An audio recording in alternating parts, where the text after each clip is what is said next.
एक ब्राह्मण था। वह घरों में जाकर पूजा पाठ कर अपना जीवन यापन किया करता था। एक बार उस ब्राह्मण को नगर के राजा के महल से पूजा के लिए बुलावा आया। वह ब्राह्मण राजमहल का बुलावा पाकर खुशी खुशी पूजा करने गया। पूजा संपन्न कराकर जब ब्राह्मण घर को आने लगा, तब राजा ने ब्राह्मण से एक सवाल किया, हे ब्राह्मण देव, आप भगवान की पूजा करते हैं, तो यह बताएं कि भगवान कहाँ रहते हैं?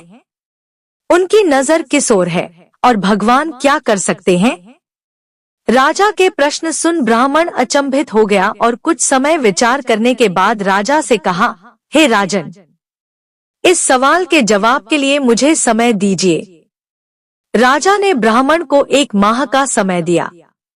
ब्राह्मण प्रतिदिन इसी सोच में उलझा रहता कि इसका जवाब क्या होगा। ऐसा करते करते समय बीतता गया और कुछ ही दिन शेष रह गए। समय बीतने के साथ ब्राह्मण की चिंता भी बढ़ने लगी और जवाब नहीं मिलने के कारण ब्राह्मण उदास रहने लगा। एक दिन ब्राह्मण को चिंतित देख ब्राह्मण के पुत्र ने कहा, पिताजी आप इतने उदास क्यों हैं? तब ब्राह्मण ने कहा, बेटा, कुछ दिनों पहले मैं पूजा कराने राजमहल गया हुआ था। पूजा संपन्न कराकर जब मैं वापस आ रहा था तब राजा ने मुझसे एक सवाल पूछा था। राजा ने कहा था कि भगवान कहाँ रहते हैं, भगवान क्या कर सकते हैं और भगवान की नजर किस ओर है। राजा के सवाल का जवाब मुझे उस समय नहीं सूझा तो मैंने उनसे कुछ समय मांगा था, जिसके जवाब के लिए राजा ने मुझे 1 माह की समय दिया था और वह 1 माह बीतने वाला है, लेकिन इसका जवाब मेरे पास नहीं है, इसलिए मैं चिंतित हूँ। ब्राह्मण की बात सुनकर उनका पुत्र बोला, पिताजी, इसका जवाब मैं राजा को दूंगा, आप मुझे साथ ले चलिए। 1 माह पूरा हुआ तब ब्राह्मण अपने पुत्र को लेकर राजमहल गया और राजा से कहा, हे राजन, आपके सवाल का जवाब मेरा पुत्र देगा। राजा ने ब्राह्मण के पुत्र से वही सवाल पूछा, बताओ भगवान कहाँ रहते हैं, भगवान की नजर किस ओर है तथा भगवान क्या कर सकते हैं? उस ब्राह्मण पुत्र ने राजा से कहा, हे राजन, क्या आपके राज्य में पहले अतिथि का आदर सम्मान नहीं किया जाता? यह सुन राजा को थोड़ा लज्जित महसूस हुआ। पहले उस बालक को आदर सत्कार के साथ स्थान दिया गया, फिर पीने हेतु सेवक दूध का गिलास लाया गया। वह बालक दूध के गिलास पकड़कर दूध में अंगुली डालकर घुमाकर बार बार दूध को बाहर निकालकर देखने लगा।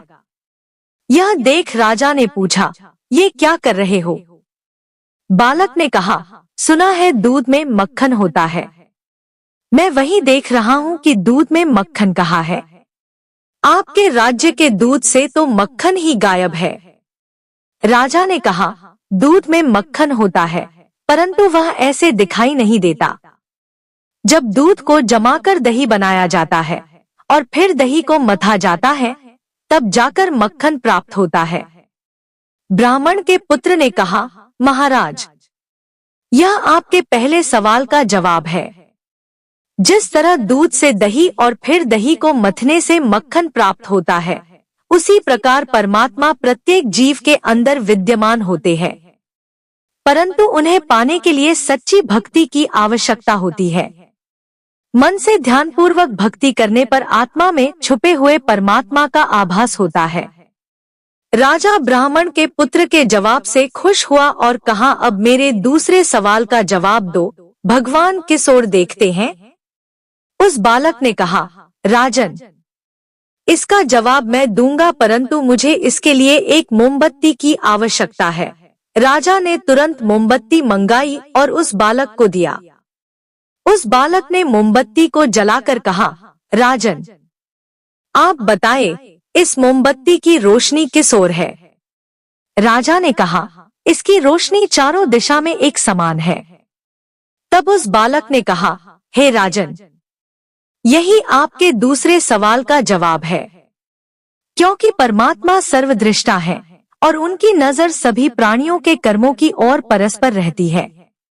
राजा उस बालक के जवाब से अत्यधिक प्रसन्न हो गए। अब तो वे अंतिम प्रश्न के उत्तर के लिए और भी उत्सुक हो उठे। राजा ने कहा, मेरे अंतिम सवाल का जवाब दो कि भगवान क्या कर सकते हैं। बालक ने कहा, हे राजन, मैं इस सवाल का उत्तर अवश्य दूंगा, परंतु इसके लिए मुझे आपकी जगह पर और आपको मेरी जगह पर आना होगा। राजा को तो उत्तर जानने की उत्सुकता थी, उन्होंने अपनी सहमति दे दी। वह बालक राजा के सिंहासन पर जा बैठा और कहा, राजन, आपके अंतिम सवाल का जवाब यह है, आपने कहा था कि भगवान क्या कर सकते हैं, तो भगवान यह कर सकते कि मुझ जैसे रंग को राज सिंहासन पर बिठा सकते हैं और आप जैसे राजा को मुझ जैसे सवाली के स्थान पर, अर्थात राजा को रंग और रंग को राजा बना सकते हैं। यह आपके अंतिम सवाल का जवाब है। राजा उस ब्राह्मण पुत्र के जवाब से अत्यधिक प्रसन्न हुए और उसे अपना सलाहकार बना लिया। भगवान हर एक जीव के हृदय में निवास करते हैं। परमात्मा के साथ प्रेम करेंगे तो वह आपको सही मार्ग दिखाएंगे। इसलिए हर जीव को पूजा पाठ करना चाहिए, जिससे आप अपने अंदर की उस शक्ति से जुड़ सकें जो आपके भीतर ही मौजूद है, लेकिन आप उसे पहचान नहीं पा रहे।